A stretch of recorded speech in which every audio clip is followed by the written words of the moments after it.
Hallelujah! সবাইকে জয় যিশু, ঈশ্বরের গৌরব হোক। আমি রোজ যেমন রুটিন অনুসারে আশীর্বাদে প্রার্থনাতে আসি, আজও প্রভুর আশীর্বাদে প্রভুর করুণাতে আসতে পেরেছি। প্রভুকে অসংখ্য ধন্যবাদ করি। তো আমি প্রার্থনাতে যাব। সর্বশক্তিমান ঈশ্বর পিতা, তোমার মহানামে ধন্যবাদ করি পিতা। স্বর্গ পিতা সিংহাসন পিতের পাদবী তোমার চরণের প্রভু গো, তোমার দাস হতে প্রার্থনা করছি পিতা গো। এই বারকাতে প্রাচ্যাঙ্গ মাত্র লাশক কভারিং করবে পিতা গো। প্রত্যেকটা সন্তান পিতা গো, তাদের মধ্যে পিতা গো সে পজিটিভ তুমি শিক্ষা নিস পিতা গো। তাদেরকে তুমি সর্বদা তুমি চালাও, তুমি কন্ট্রোল করবে পিতা গো। যে সকল সন্তান তার বাক্য যে পরিশান্ত ভারাক্রান্ত লোক সকল আমার নিকটে আমি তোমাকে বিশ্রাম দেবে প্রভু গো। তোমার কাছে বিশ্রাম আছে, তোমার কাছে পরিত্রাণ আছে, তোমার কাছে উদ্ধার আছে, তোমার কাছে শান্তি আছে প্রভু গো। তুমি জিহ্বার রাফা, জিহ্বার সালাম, জিহ্বা জিরি, তুমি জগানকারী ঈশ্বর প্রভু গো। প্রভু গো, তুমি জগানকারী ঈশ্বর, তুমি শান্তিরাজ ঈশ্বর, তুমি সনাতন পিতা পিতাকে সর্বদাই তোমার কাছে আজকে প্রভু যে প্রার্থনা শ্রী মিষ্টি মহান যীশু খ্রিস্টের নাম থেকে চালাম, আমেন আমেন। সবাইকে জয় যীশু, ঈশ্বরের গৌরব হোক। তো তেমনি বলতে কি আমি আজকের বিশেষ করে যে প্রার্থনাতে যাব, সে প্রার্থনা আমরা অবশ্যই পিতার বাক্য অনুসারে, বচন অনুসারে সে প্রার্থনাতে যাব। Hallelujah, hallelujah, hallelujah, hallelujah, hallelujah, hallelujah, amen. Hallelujah. Hitopadesha তার ২ অধ্যায় ১ পদে, বৎস তুমি যদি আমার কথা সকল গ্রহণ করো, যদি আমার আজ্ঞা সকল তোমার কাছে সঞ্চয় করো। বৎস, এখানে প্রভুর বাক্য বলছে, বৎস তুমি যদি আমার কথা সকল গ্রহণ করো, যদি আমার আজ্ঞা সকল তোমার কাছে সঞ্চয় করো।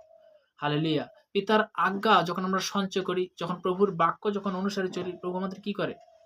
একটা জিনিস কি, যেমন জগতের মা বাবা আছে যেমন কথা বলে, সেটা যদি আমরা শুনি তাহলে কি হলো, সঠিক পথটা আমরা দেখতে পাই, তাই না? প্রত্যেকটা মা প্রত্যেকটা বাবা তো সেটা চায়। তো তেমনি বলতে কি যে সৃষ্টিকর্তা বাবা মা সে কি চায়, যে আমার সন্তান ভালো থাকুক, সুন্দর থাকুক সর্বদা। তো তেমনি যে পিতার বাক্য অনুসারে সকাল দুপুর রাত্রি ৩ টাইম যদি তার কাছে আমরা আসি, তো তেমনি বলতে কি পিতা কি করবে, আশীর্বাদে পরিণত করবে। Hallelujah, thank you Jesus, praise the Lord. তো ফাস্টিং তো চলছে। তো তেমনি বলতে কি যে আমরা পুরো বছর, তো তেমনি খুব শীঘ্রই বলতে কি কয়েকদিন, বলতে কি দেখতে দেখতে কয়েকদিন বাদে তো আমাদের বলতে কি গুড ফ্রাইডে, সে গুড ফ্রাইডে আসতে চলেছে। তো তেমনি বলতে কি আমরা প্রত্যেকেই সূচিভাবে প্রভুর কাছে আমরা প্রার্থনা যেন বেশি লেভেল করে বাড়াই ঈশ্বরের কাছে, কেননা স্বর্গরাজ্য সন্নিকটের মধ্যে। তো তেমনি বলতে কি আমরা যখন প্রভুর কাছে আসি, আমরা যখন প্রভুর আজ্ঞা অনুসারে চলি, প্রভু আমাদের কি করে, আশীর্বাদে পরিণত করে, ফলে ফলবান করে। তো তেমনি বলতে কি সেই প্রার্থনা অনুসারে যখন আমরা প্রভুর কাছে আসি, প্রভু আমাদের কি করে, আশীর্বাদে পরিণত করে এবং ফলে ফলবান করে। হালেলুয়া। তো তেমনি পিতার বাক্য বলছে, দ্বিতীয় বিবরণ তার ২৮ অধ্যায় তার ১ পদে, আমি তোমাদেরকে অধ্যয় যে সকল আজ্ঞা আদেশ করিতেছি যত্নপূর্বক পালন করিবার জন্য, যদি তুমি আপন ঈশ্বর সদাপ্রভে মনোযোগ সহকারে কর্ণপাত করো, তবে তোমার ঈশ্বর সদাপ্রভু পৃথিবীর সমস্ত জাতিকে উন্নত করবেন। কখন উন্নত করবেন? যখন তুমি তার আজ্ঞা পালন করবে। তো তেমনি যখন আমরা প্রভুর কাছে আমরা মন স্থির করে প্রভুর কাছে আরাধনাতে আসি, আমরা যখন প্রভুর বাক্যতে আসি, প্রভু আমাদের কি করে, আশীর্বাদে পরিণত করে। তিনি হলেন কৃপাবান ঈশ্বর, তিনি হলেন মঙ্গলময় ঈশ্বর। তো আমরা অনেক জিনিস জানি না।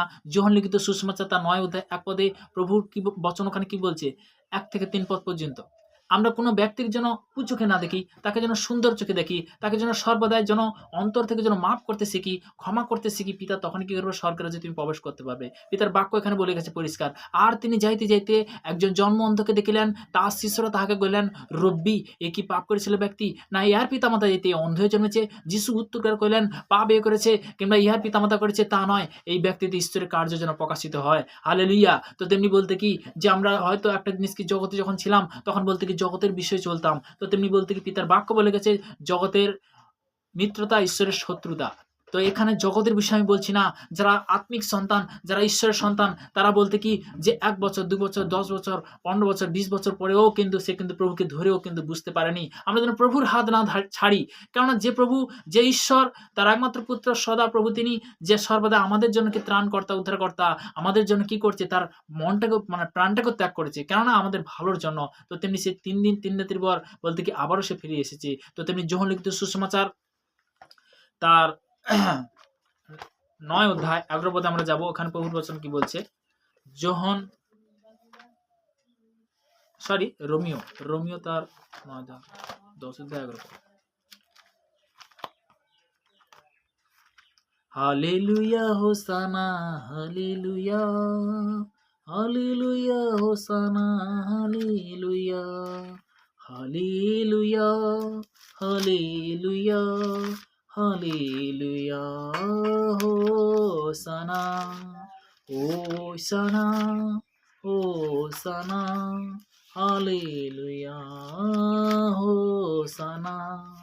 পিতা পুত্র আত্মা ঈশ্বর মহান, দাও তুমি দাও চরণ ধুলি, hallelujah, হোসানা, hallelujah, hallelujah, হোসানা, hallelujah.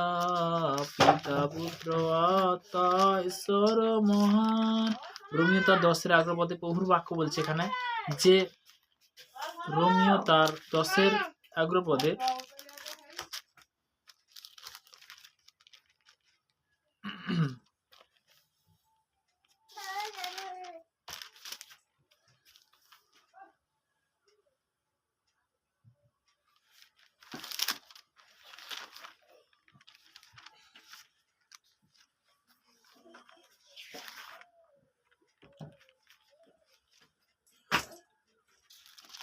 Hallelujah 10-এর 11 পদ প্রভুর বাক্য কি বলছে?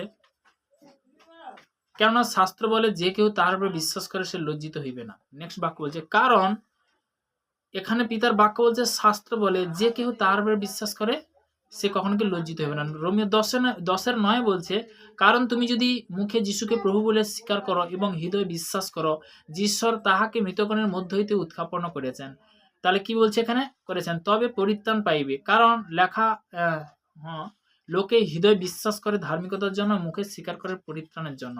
আমরা পরিত্রাণের জন্য যিশুকে, পরিত্রাণের জন্য কি যিশুকে গ্রহণ করছি, তাই না? তো তেমনি বলতে কি লাস্ট প্রার্থনাতে যাব।